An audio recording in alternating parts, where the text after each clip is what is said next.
Okay, so we were calculating the y values. Let me actually delete these things.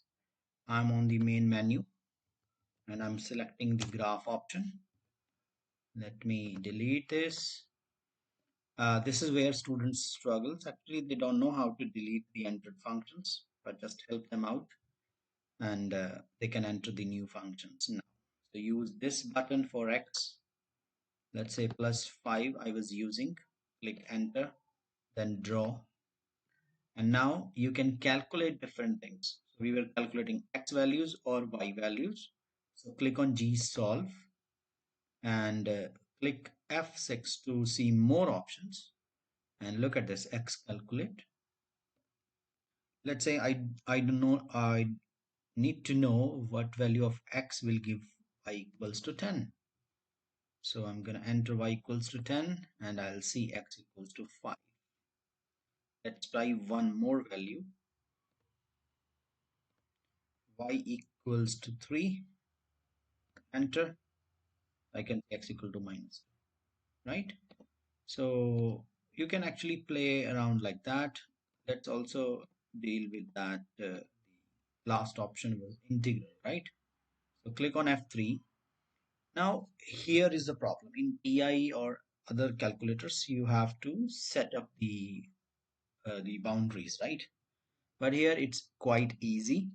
You can just enter x values from where to where you want the integration. So let me just enter. See, nothing is happening now, right now. Let me show you.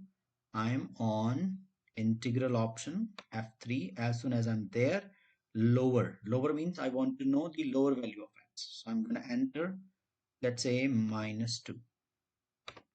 I just entered -2. This pop-up came up automatically. Now it will ask you the upper value.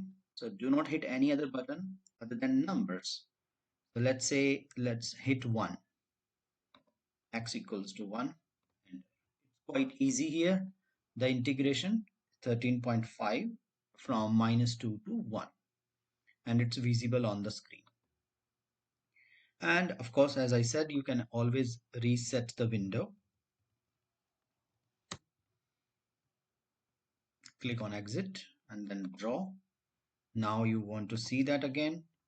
Definitely you can go ahead. F3. See the lower values here. If you click on enter, it will consider as 0, right? Otherwise you have the options. So let me just use that as -3. Okay. Now the upper value, you can actually move the cursor if you want, but you can also enter the values from here equal to 0, because then you will get the exact value. So from -3 to 0, the integration is 10.5. And we can also try with other numbers or other functions. Sorry, click on exit, delete that function. Maybe you can type a negative x square plus 3. It's an inverted parabola. Look, now you can go for the root, maxima, minima, etc. Click on root. So the first root is there and you click this navigation to see the next root. Okay, same thing you can apply with the integration. So x equals to 0, done.